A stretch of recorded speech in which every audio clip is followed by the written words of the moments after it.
저번에 말씀드렸다시피 탄핵소추 관련 조사 절차는 우리 헌법상 함부로 개시될 수가 없는 겁니다. 그렇기 때문에 본회의에서 의결을 통해서만 조사 절차를 개시할 수 있는 것이고요. 이게 정말로 조사가 필요하다라고 하면 민주당이 당론으로 발의해서 당당히 탄핵소추 요건을 맞춰서 과반수 의결을 하고 그에 따른 정치적 책임을 져야 되는 겁니다. 이런 식으로 청원서 2장짜리 청원서가 접수됐다라고 해서 중요 안건이라는 사유를 붙여서 청문회를 막 열 수는 없는 것입니다. 이렇게 탄핵 조사 절차가 함부로 개시될 수 있다고 한다 그러면 우리나라 국익은 물론이고 국민들께도 늘 민생을 다루지 않고 이런 식으로 계속해서 위법성이 명확하지 않은 사안에 대해서 일단 조사부터 해보자라고 한다 그러면 국정 운영이 제대로 될 수 없을 것이라고 생각합니다.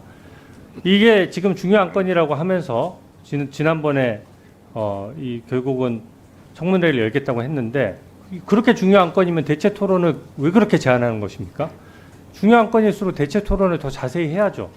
근데 국민의힘 의원들의 발언권은 최소한으로 아주 한두 명밖에 발언 못하도록 제한하면서 이게 중요한 건이라고 하면 국민 여러분께 설득력이 있겠습니까? 오늘 민주당 의원님들 발언 중에서 보면은 이게 방송법의 대통령이 위반해서 탄핵 사유가 된다는 말씀도 하셨습니다. 이거 지금 현재 민주당 의원님들 주장에 따르면은 청원서를 심사하기 위한 조사 절차라고 지금 말씀하시죠. 청원서에는 어디에도 방송법 관련된 내용이 없습니다. 그러니까 방송법을 언급해 가면서 이것도 위법이니 저것도 위법이니 민주당과 국민의힘에서 의견이 완전히 다른 사안에 가지고 탄핵 사유라고 운운하는 것 자체가 이것이 탄핵 절차를 우회하겠다는 의도가 드러나는 것이라고 생각합니다. 이렇게 청원서가 들어오면 사안만 중대하면 무조건 심사해야 한다고 한다면은 예를 들어서 법인카드 유용 의혹으로 이재명 대표의 국회의원 제명 청원이 만약에 들어와서 요건을 넘겼다라고 칩시다. 그러면은 그것도 중요한 건이기 때문에 심사합니까? 그거는 야당 대표는 의전서열도 굉장히 높고 중요한 위치에 계신 분이고 국정위에서 중요한 내용입니다. 대체 토론이 아닙니다. 아, 증인과 관련된 대체 토론이 발언을 자, 주진 의원님 잠깐 발언 중지해 주시고 타이머 꺼주세요. 박은정 의원님 의사진행 발언을 할 때도 발언이 끝난 다음에 하시고요. 계속 말씀드립니다. 의원이 발언하고 있을 때는 좀 참으세요. 끝날 때까지. 그리고 거기에 대해서 이견이 있으면 의사진행 발언을 신청해도 좋고 뭐 해도 좋습니다. 그래서 이거는 여야 불문하고 위원장으로서 분명히 말씀드리는데 끼어들기 하시는 분들 경고합니다. 142조 2항에 따라서 조치할 수 있습니다. 그러니까 발언할 때 제발 좀 들어주세요. 주진 의원 발언해 주세요.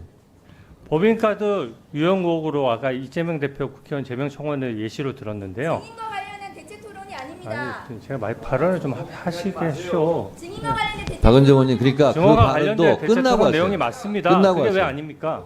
끝나고 하세요. 지금 6명에 네. 대한 증인에 대한 대체 토론이 아닙니다. 자, 그거 말씀하시죠. 위원장으로서 발언 중간에 제가 발언을 중지시킬 수도 있습니다. 위원장 재량으로. 여러분들은 그런 재량이 없어요. 그러니까 위원장이 할 테니까 알아서 할 테니까 좀 기다려 주시기 바랍니다. 자, 주진 의원 발언하세요. 제가 주진 의원 발언에 찬성해서 이렇게 하는 게 아니라 이거는 회의 진행상 이렇게 하는 겁니다. 그러니까 협조해 주세요. 자, 발언하세요. 네. 법인카드 유용 의혹으로 이재명 대표 국회의원 제명 청원이 들어왔을 때 다 따져보겠죠. 법인카드 유용에 관련된 증거가 얼마나 되는지 또 그 사유가 국회의원 제명 사유가 되는지 이런 등등을 다 따져볼 것입니다. 근데 이번 탄핵과 관련된 청원 관련해서는 그거를 하나도 따져보지 않은 상태에서 청문회부터 열겠다고 하는 겁니다. 보면 그 안건이 아까 법사위에 계류됐기 때문에 무조건 청원 대상이 된다는 식으로 말씀하셨는데 실제로는 법사위에 계류된 것은 청원 대상이 되는지 안 되는지를 여기서 따져보라는 것입니다. 그래서 국회나 법사위가 해결할 수 없는 청원은 기본적으로 청원 대상이 되지 않는 것이고요. 그렇기 때문에 아까 예시로 들었던 문재인 전 대통령에 대한 탄핵 청원에 대해서도 청원 대상이 안 됐기 때문에 소위 심사도 하지 않고 종결됐던 겁니다. 그리고 그 사유들을 보면은요.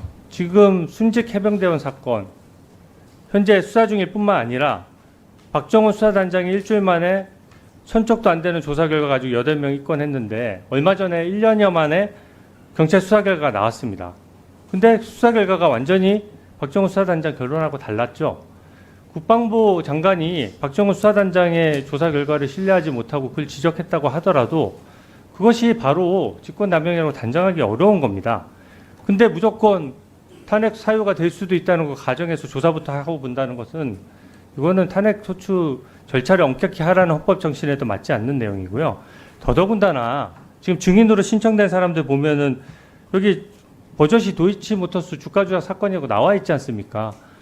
이게 대통령의 직무와 관련된 것만 탄핵 사유가 될 수 있는 거거든요. 그러니까 일반 국민이 청원하다 보니까 그거를 법리적인 걸 잘 몰라서 그렇게 신청을 한 것인데 이걸 가지고 증인 신청을 한다는 것 자체가 아예 법과 헌법에 맞지 않는 것입니다. 그렇기 때문에